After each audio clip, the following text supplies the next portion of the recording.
Vous avez tous trouvé à la porte ce papier dont je parlais hier, montrant que l'incarnation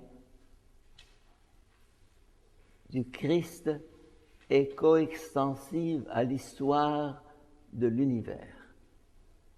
L'incarnation du Christ est coextensive à l'histoire de l'univers. Elle a commencé ici, dans Alpha, dans ce Big Bang.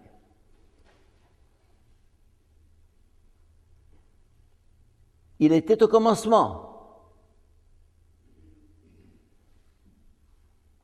Le commencement était le Verbe. Et le Verbe, en lui tout a été créé. En lui tout a été créé. Ce n'est pas simplement Saint Jean. Reprenez Saint Paul, les épîtres de la captivité. Tout a été créé en lui et pour lui. Donc, il n'apparaît pas comme un extraterrestre quand il vient, il y a 2000 ans, à Nazareth ou à Bethléem. Il vient comme quelqu'un qui était déjà là. Son incarnation en Marie est une apparition, est une émergence. Il émerge, mais il était déjà là. Ce qui était latent devient patent. Ce qui était caché devient visible. Mais il était là.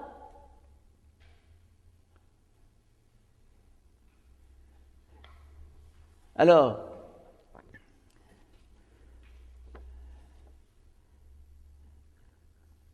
ce qui était depuis le commencement. Et il ajoute ce que nous avons vu et touché, palpé de nos mains et entendu de nos oreilles et vu de nos yeux. Oui, ça c'est l'incarnation en Jésus-Christ incarné, fait chair. Mais il était là. Alors, il est essentiel pour un monde en recherche comme le nôtre aujourd'hui, de parler du Logos avant son incarnation est important. Il rejette Jésus-Christ en tant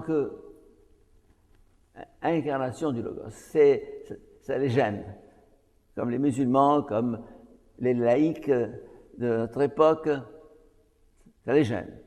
C'est pour ça que tout le courant spiritualiste asiatique est à la mode. On parle de Dieu comme énergie cosmique. Ah, c'est bien ça. Moi, j'aime cette expression. Dieu comme énergie cosmique. Bien. Dieu comme vie universelle. Bon. Ah. Oui, parce qu'on sent qu'il y a derrière ce monde, derrière ce cosmos, une formidable énergie. Il faut étudier l'astrophysique pour se rendre compte des énergies incroyables qui sont dans l'univers. Alors, le Dieu énergie, oui. Le Dieu vie, oui.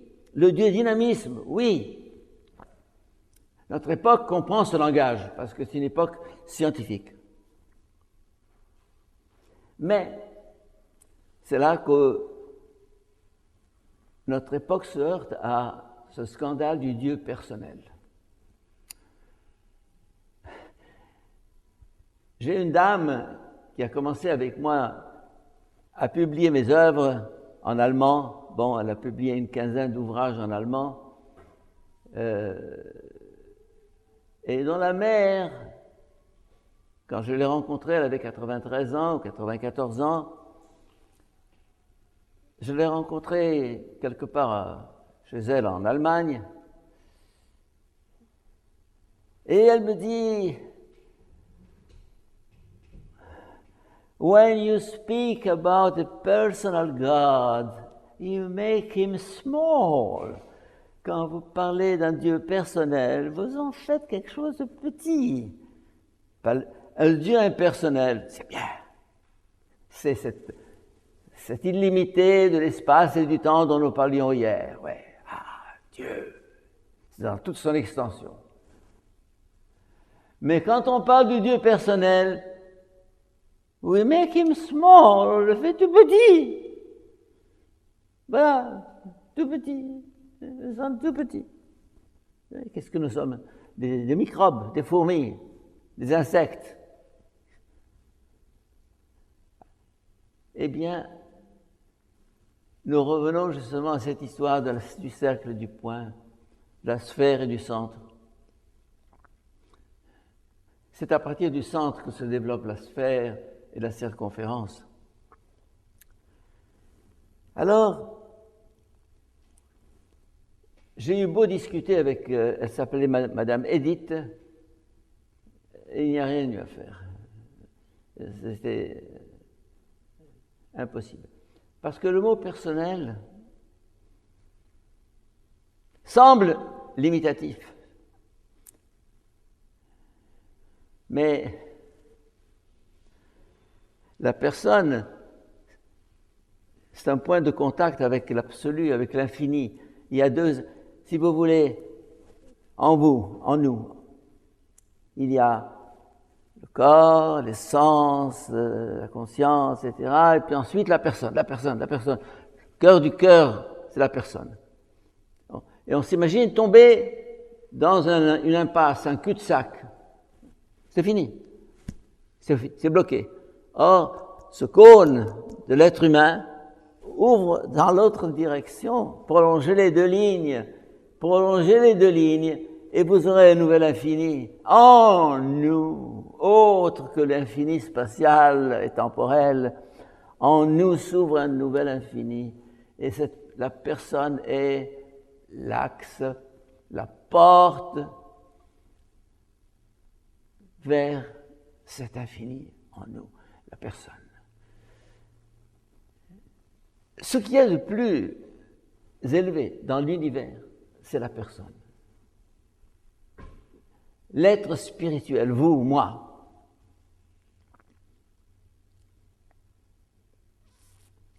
J'espère que dans quelques jours, on va me faire revisiter le jardin zoologique de Montréal. N'est-ce pas? On va me trouver une chaise roulante pour me promener dans tout ce... Bien. Que j'ai visité l'année dernière. Je suis fasciné par les animaux. Et j'ai eu la semaine dernière un film sur le zoo. Les éléphants, les tigres, quelle merveille! Mais les animaux, c'est bête. Pour employer un mot qui s'applique bien aux animaux, ce sont des bêtes. C'est bête, ça veut dire c'est beau, mais c'est bête. Ça ne débouche sur rien du tout. Ah, même votre chien que vous aimez beaucoup, votre chat que vous caressez et qui vous tient compagnie, c'est gentil. Mais il y en a qui dialoguent avec eux, c'est gentil aussi, mais ça va pas loin. Ça va pas loin. Alors, on voudrait dépouiller Dieu de ce qui fait le cœur du cœur, le sommet du sommet, l'essence de l'essence de ce qu'il y a de plus beau dans le monde. L'être humain, la conscience, la personne, la personne.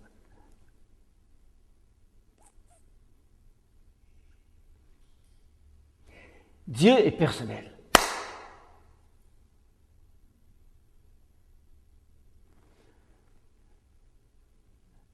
On le fait tout petit. Alors je dis, Dieu est impersonnel. Ah! Je dis non. Il n'est ni personnel, ni impersonnel. Il est quoi? Il est transpersonnel. Transpersonnel. Ça veut dire qu'il inclut le personnel et l'impersonnel. Il inclut le centre et la circonférence. Il inclut le point et la sphère. Il est l'un et l'autre. Dire qu'il est personnel, c'est la tentation de le réduire à une création, à une créature, à un être comme vous et moi. C'est limitatif. Dit qu'il est impersonnel, c'est encore limitatif. C'est le privé de ce qu'il y a de plus beau, de plus important dans le monde, dans l'univers. Transpersonnel, ça veut dire qu'il inclut l'impersonnel et le personnel de manière mystérieuse. Mystérieuse.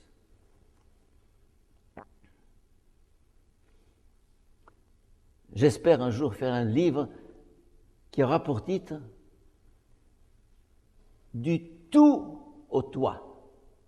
Du tout, avec un majuscule, au toi.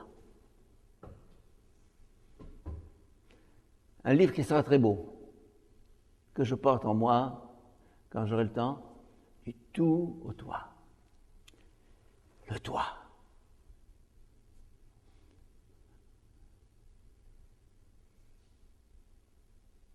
On est dans une ville qu'on ne connaît pas. Vous avez en Égypte, par exemple. Vous ne connaissez pas la langue, ni la culture, ni les rues, ni les magnifiques encombrements du Caire. Bon. Vous êtes là. Et puis tout d'un coup, vous rencontrez le Père Boulade. Ah, Père Boulade! Père Boulade! Oh! Sauvez-moi de ce déluge, de ce cataclysme, de cette catastrophe. Je suis perdu. Du tout au toi. Un visage tout à coup, c'est le toi. Et mon livre sur la famille qui va sortir le mois prochain, ici à Montréal, malheureusement il n'est pas encore sorti du four, hélas, j'espérais l'avoir. La famille c'est quoi? La famille c'est le lieu où chacun est lui-même, toi. Ce n'est pas les Montréalais, les Québécois, les Canadiens, les Égyptiens. C'est papa, maman, Tony, Daniel. Irremplaçable. Irremplaçable. On veut fabriquer de nouvelles familles, bricoler une nouvelle manière de concevoir, de construire la famille. Alors, j'en arrive à Jésus-Christ. Jésus-Christ, c'est finalement le Dieu sous forme, le tout sous forme du toi. Il a pris un visage, il a pris un nom, il a eu une maman, et il a eu un papa adoptif. Il a connu une famille. Il est d'un village très précis.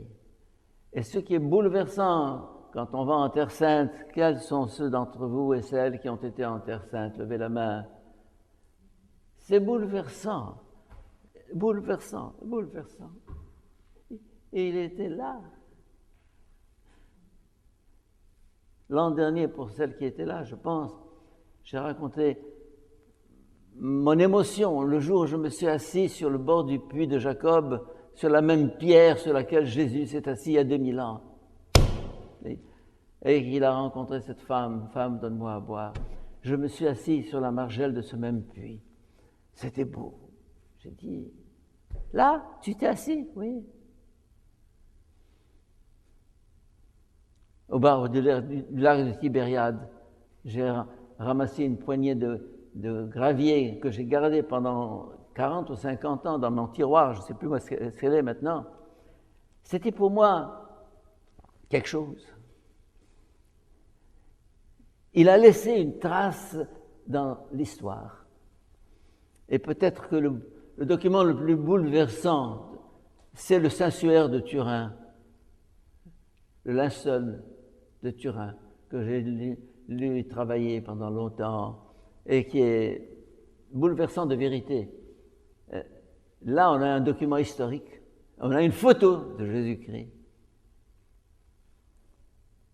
Vous voulez la voir? Oui.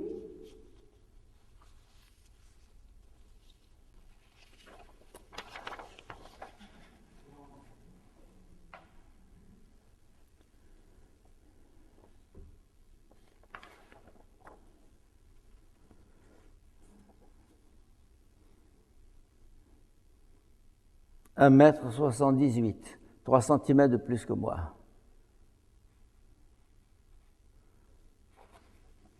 Un visage typiquement sémitique.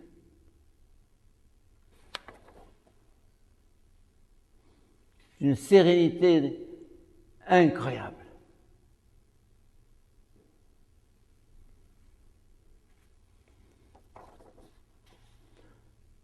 Le nez légèrement cassé par les coups qu'il a reçus. Et tout le corps, carrément tout le corps, recto verso si je puis dire. On a compté les coups de fouet. On a su qu'il y avait 2 qui l'ont fouetté, 2. Un petit de taille où les coups partaient comme ça et un grand de taille où les coups étaient à l'horizontale. On a compté le nombre de coups et on a vu la forme des osselets qui terminaient les lanières, des petits osselets pour pénétrer dans la chair. Tout est inscrit. Et le coup de lance. Tout dans le détail. Il y a 2 études assez anciennes, mais qui sont bouleversantes. Celle du docteur Barbet, BRBET, et celle de Jean Vignon, un autre chercheur. Et depuis lors, j'ai eu, le mois dernier, un film, mais qui ne m'a pas plu parce qu'ils veulent prouver la résurrection du Christ à partir du Saint-Suaire. Ça ne marche pas. Mais prenez le document, c'est un document historique incroyable. Mais le plus étrange, et qui prouve son authenticité, parce qu'on a perdu sa trace pendant 3 ou 4 siècles, puis on l'a retrouvée, puis on l'a reperdu de nouveau. Le plus étrange, c'est que le Saint-Suaire est un cliché photographique en négatif. En négatif, oui. Parce que les photos qu'on vous reproduit, on a pris le négatif, on a fait un positif. Qui aurait imaginé il y a 20 siècles, ou 15 siècles, ou 10 siècles, ou 3 siècles, l'histoire de la photographie? Or, Jésus a été photographié dans son linceul. Vous allez me dire, c'est un miracle, non? C'est un phénomène strictement scientifique. Voilà ce qui s'est passé. Étudiez ça. Prenez Internet, prenez Barbet, prenez Vignon, j'ai tout. Dans Internet, vous trouvez des sources innombrables. Alors, Barbet a fait l'expérience. Il a reconstitué en laboratoire. Ce qui s'est passé, c'est que le corps du Christ a été oint d'aloès le jour de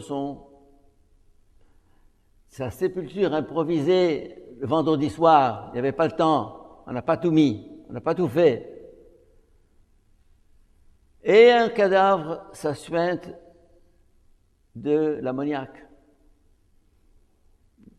Les urines, etc., enfin, la sueur, l'ammoniac, l'aloès, on fait un produit chimique qui, en 36 heures, a imprimé une image photographique du Christ sur le linceul.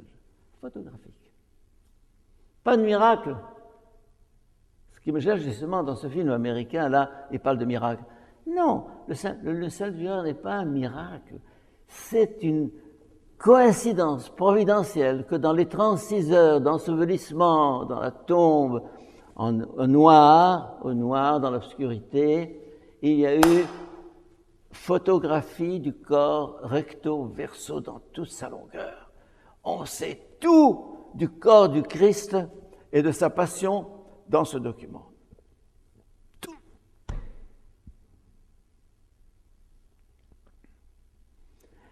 Et Dr Barbet a refait l'expérience avec des condamnés à mort.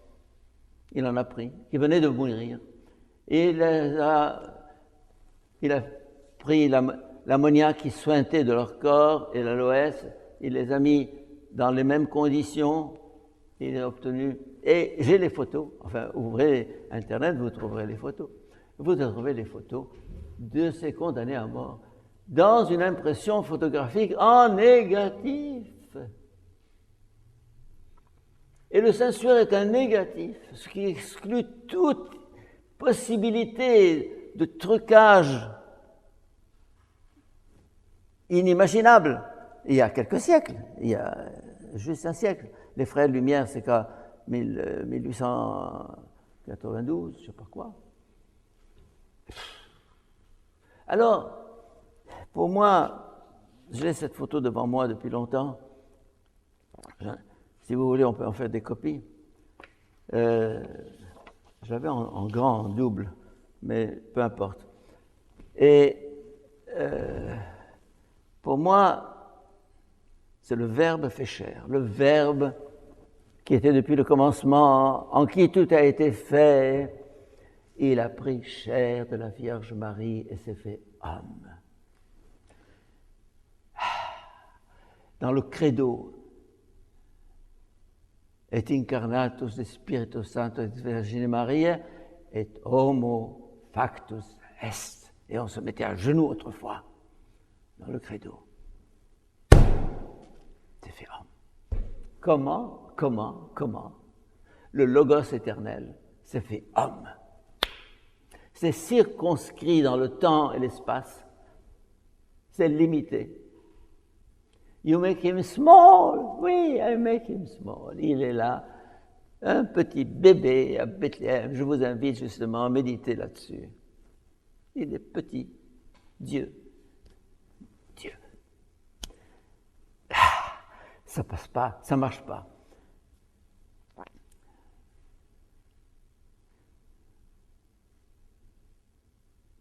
Le tout et le toi. Le cercle et le centre.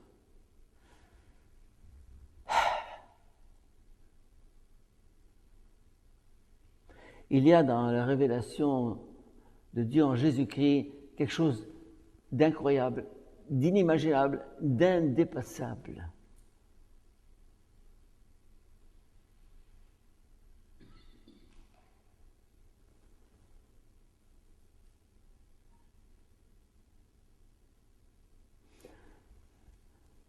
Là, vous allez me faire un procès. Pourquoi? Parce que la majorité des présents, ce sont des femmes. Il se fait homme. Et pourquoi homme? Pourquoi pas femme? Ah!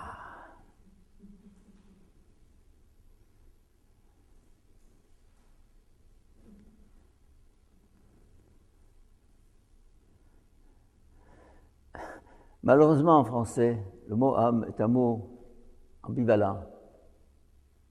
En arabe, en allemand Mensch, c'est un mot, comment dire, intégratif, l'homme et la femme. Il s'est fait être humain. En arabe, al-insan, ce n'est pas l'homme ragul, ce n'est pas la femme bra, c'est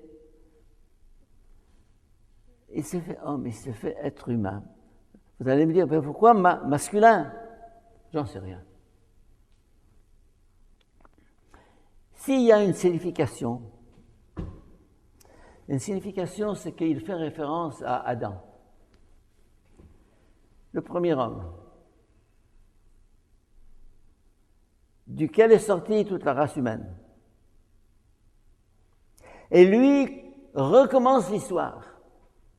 Il la reprend, il la récapitule, il la résume et il l'intègre en lui comme un nouveau point de départ, comme le véritable point de départ, comme le véritable Adam. Adam, c'est lui. L'autre n'était que figure, préfiguration, annonce.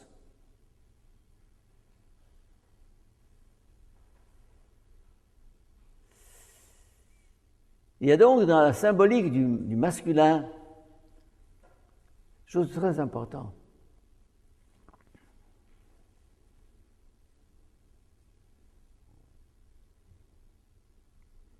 Et en fait, Si Ève est née d'Adam autrefois, vous êtes né de qui, vous? D'Adam? De votre mari? De votre père? Non, vous êtes né de votre mère. Hein? On dit le premier homme, il était masculin. Et toute l'humanité vient d'où? De la femme. Elle a bien pris sa revanche. Le féminin, bon. Alors, je ne vais pas entrer dans cette dialectique du masculin et du féminin, mais il y a dans la Bible, dans le mot Adam, un prototype du Christ, hein, qui vient recommencer l'histoire, reprendre l'histoire. Mais je reviendrai là-dessus parce que c'est très important. J'ai quelques schémas très intéressants ici que je vous montrerai par la suite. Mais je voudrais, dans ce que je viens de dire, montrer comment celui qui était au commencement est apparu un jour dans la chair.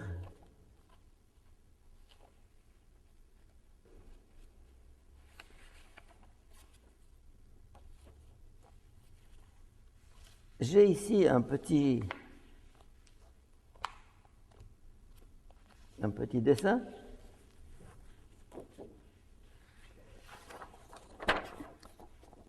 Une galaxie spiralée. Ce n'est pas très clair peut-être. C'est la couverture de mon livre en arabe sur l'évolution dans Perspective de Teilhard. L'univers, au centre de cet univers, de ce tourbillon de galaxies, d'étoiles, il y a un bébé qui se cache. C'est lui, c'est l'enfant de Bethléem. Il est, depuis l'origine, et toute l'histoire de l'évolution vise à l'enfanter. Il est né de la Vierge Marie, symbole, image de l'univers en gestation. Une gestation qui a duré 9 mois en Marie et qui a duré 14 milliards d'années dans ce que nous appelons l'univers, l'évolution. Il était caché depuis les origines. Petit Jésus était caché dans le mouvement des galaxies, dans l'évolution de la matière et de la vie, et de la plante et de l'animal. Et là, justement, vous avez dans ce schéma, on montre une espèce de conspiration de la nature entière pour engendrer l'enfant de Bethléem. C'est extraordinaire. Donc,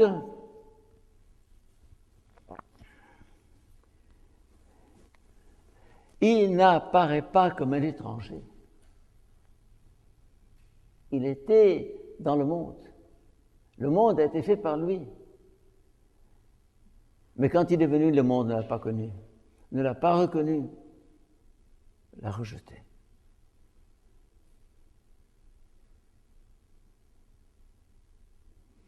Parce qu'il ne correspondait pas aux catégories qu'on attendait. De même qu'aujourd'hui, on attend des catégories, on voudrait le faire entrer dans nos cadres, dans nos schèmes de pensée scientifico-scientifiques, rationalo-rationalistes. Ça, il n'entre pas, on le rejette. Et autrefois, ce n'était pas le schème de pensée dont je parle tout de suite, c'était un roi, un empereur, un vainqueur, un libérateur, un politique, un Hollande, un Trudeau, un Merkel, un je ne sais pas quoi, bon, un Hitler, un Ramsès, bon, peu importe. Il ne correspondait pas au modèle.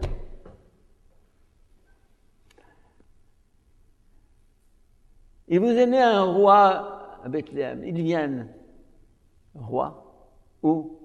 Dans une étable, au milieu des animaux. Ah!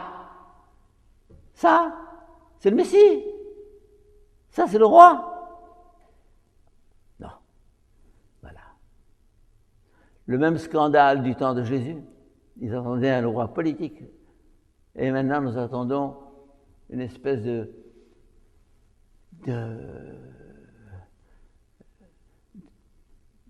Christ à notre manière, à la sauce du jour. Ça ne correspond pas. Il y a au seuil de la foi un crack, un saut, une démarche, une mutation, un changement. On le fait ou on ne le fait pas. Prenez mon livre « La foi et le sens » que j'ai publié l'an dernier ici, à Montréal. Je vous pose la question.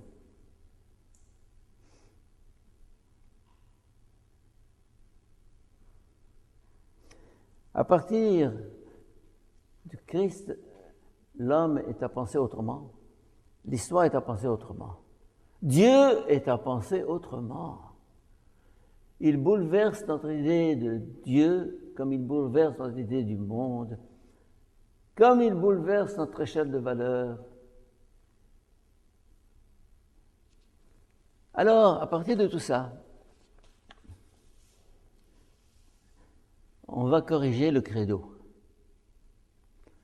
Vous allez me dire, vous allez corriger le credo? Vous allez corriger le credo? Mais vous allez vous faire jeter à la mer par François et les jésuites d'abord. Il descendit du ciel. Il descendit du ciel.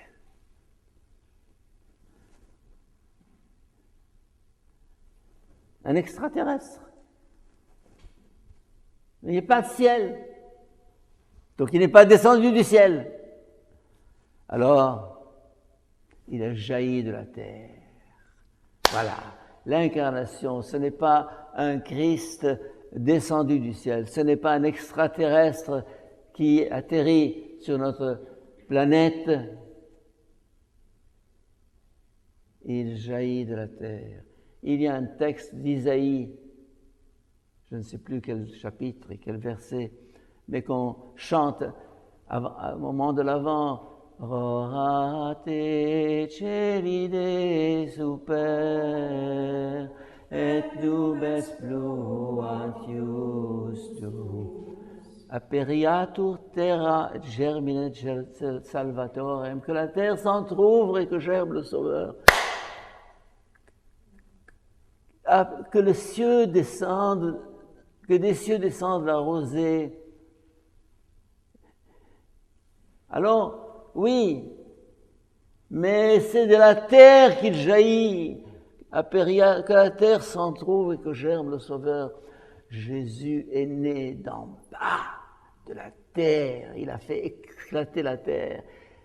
L'écorce terrestre a laissé apparaître ce bébé qui se cachait en lui, comme une maman qui met au monde un fils, un enfant. La naissance de Jésus n'est pas un phénomène de descente, mais d'apparition, de révélation. Il révèle une présence cachée depuis les origines qui dit tout à coup « Coucou, c'est moi. Coucou, c'est moi. Oui, c'est moi. D'où viens-tu ? Je viens d'en bas. Je viens de votre race. Je viens de votre chair. Je viens de votre généalogie.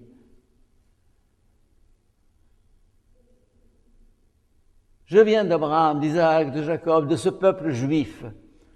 Il est inséré dans ce peuple juif et ce visage sémitique qu'il a laissé comme témoignage de son origine juive est bouleversant. C'est un sémite. On dirait que c'est un arabe aujourd'hui. Ben oui.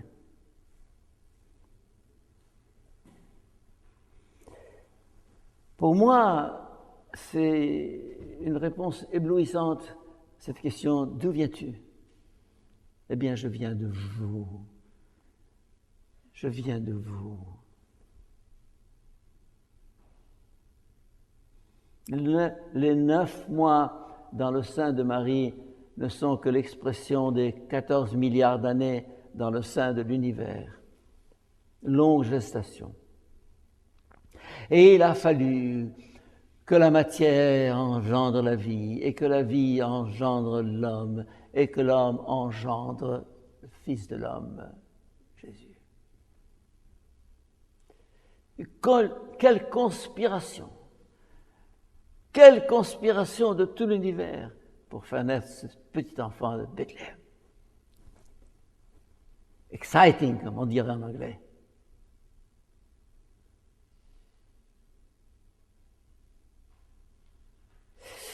Une autre question qui se pose. Pourquoi est-il venu à cette époque précise de l'histoire?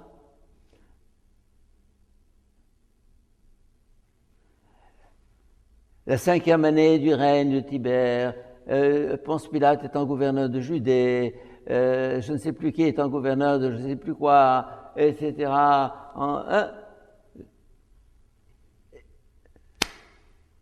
Pourquoi à ce moment-là? Y a-t-il une logique à ce moment précis de l'histoire où le Christ est apparu? Je vous pose la question.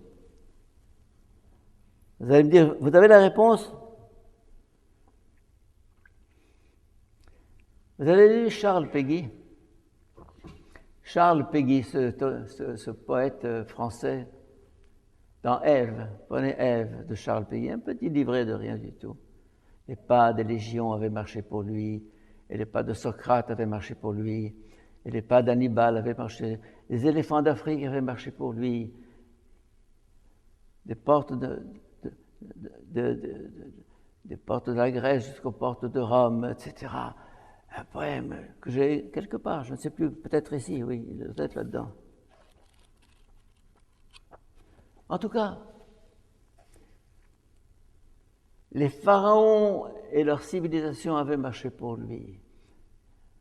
Et Babylone et ses savants avaient marché pour lui. Et l'Inde et ses mystiques avaient marché pour lui. Et la Grèce et sa philosophie avaient marché pour lui. Et Aristote et Platon et Socrate avaient marché pour lui. Et le peuple juif avait marché pour lui. Il arrive à un point de maturation où l'humanité a pris conscience d'elle-même avec le miracle grec, où Rome a déployé un réseau de communication dans le monde civilisé d'alors qui permettra l'extension du message. La pensée humaine était mûre pour l'accueillir, l'accepter et le comprendre, et avait créé l'idée, le concept de logos, le logos stoïcien, platonicien.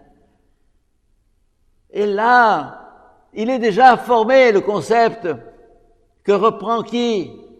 Jean, le logos. Tout est là, il vient. C'est moi, le logos. C'est moi. C'est moi.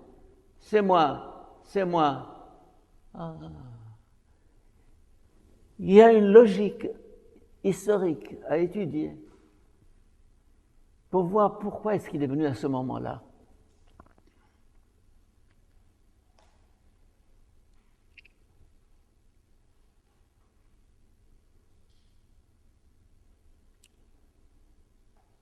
Les temps sont accomplis. Les temps sont accomplis. Cette phrase de l'Évangile, reprise par Jean-Baptiste, je pense. Les temps sont accomplis. Le moment est venu. C'est ce qu'on appelle en grec un kairos. Dans mon livre, le temps, il faudrait que je le réédite, ce livre-là, sur le temps. Il y a le chronos. Voyez mon geste, le chronos, la durée, et le kairos. Le kairos, c'est le moment où le chronos se concentre dans l'instant, dans un point. Il perce l'écorce du chronos pour émerger comme un kairos, c'est-à-dire un moment unique. Et le secret de notre vie est de faire que notre chronos devient le kairos. Aujourd'hui, à 10h moins le quart, à 10h30. Peut-être pour vous, le kairos, maintenant. C'est-à-dire le moment clé où votre vie va basculer. Vous allez me dire, pourquoi maintenant? Et pourquoi pas maintenant? Et pourquoi pas maintenant? Et pourquoi pas maintenant? C'est maintenant le jour du salut. C'est aujourd'hui. Reprenez le texte. Oh, c'est maintenant, c'est maintenant. Le maintenant. L'importance du maintenant, du présent, du présent. Eh bien, ce kairos que représente la venue, l'apparition du Christ, il appartient à chacun de nous d'en faire son kairos, mon kairos. Cette retraite peut être pour vous un kairos dans votre vie, un tournant radical.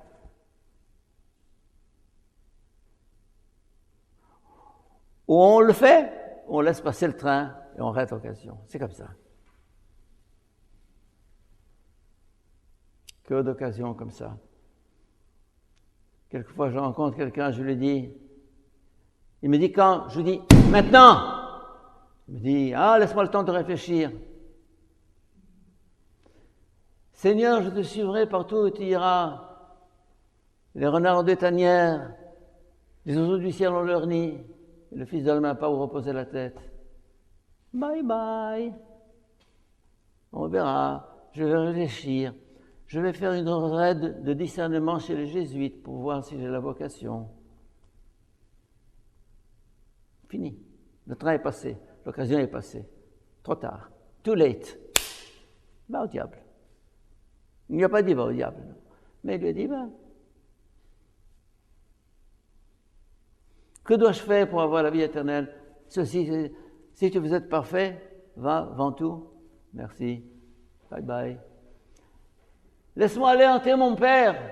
Va enterrer ton père. Va. Tu as laissé passer le train. Tu as laissé passer le kairos. Tu as laissé passer le moment favorable, le moment. C'est maintenant. Si nous savions ceci, que c'est maintenant que tout se joue. L'instant qui passe. L'incarnation, c'est ça. Il est venu et ils ont raté le train. Ils n'ont pas compris. Vous n'avez pas compris. Lorsque vient dans mon heure, vous n'aurez pas compris grand-chose à ma chanson. Vous n'avez rien compris. Ils n'ont rien compris. Et nous comprenons toujours rien aujourd'hui.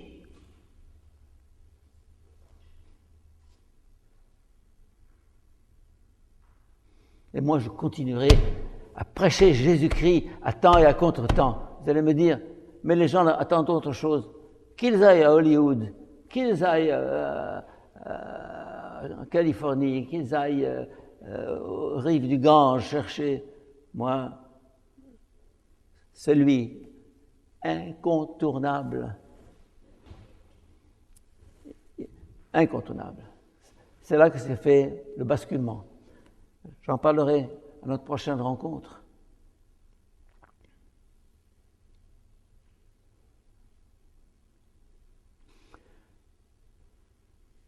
Prenez comme texte. Je ne sais pas.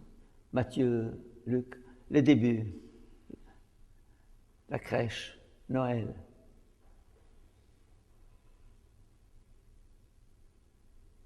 Marie, reprenez.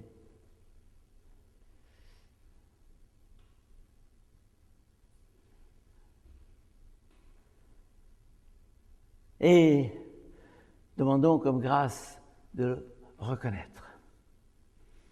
De le reconnaître dans son mystère de pauvreté et d'humilité. Il vient autrement que ce qu'on attendait. Il est déconcertant. Jésus-Christ est déconcertant. Et peut-être que je pourrais terminer par un petit texte de Pascal dans sa fameuse pensée 793, les trois ordres. c'est le sommet de ses pensées, 793. J'ai eu un cours d'un mois là-dessus, en France.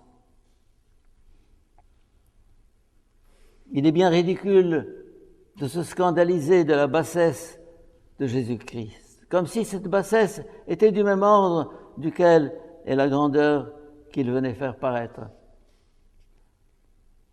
C'est-à-dire n'est pas de l'ordre du génie humain, non.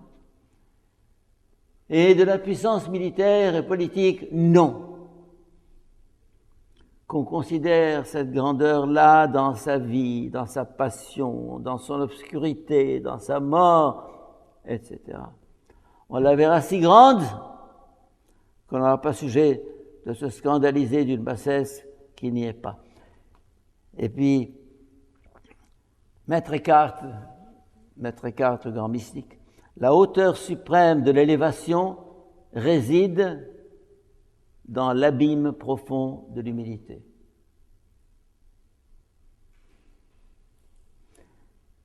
La hauteur suprême de l'élévation réside dans l'abîme profond de l'humilité. Plus le puits est profond, plus aussi il est haut. La hauteur et la profondeur sont une seule chose. C'est pourquoi plus quelqu'un peut s'abaisser, plus il est élevé. Et finalement, Simone Weil, Dieu renonce en un sens à être tout, il s'est vidé de cette divinité. Ça rejoint tout ce que nous avons dit les jours précédents. On va se mettre à genoux devant le petit Jésus, comme des enfants, et essayer de voir dans cet enfant, dans ce bébé impuissant, celui qui vient bouleverser l'histoire et changer le monde.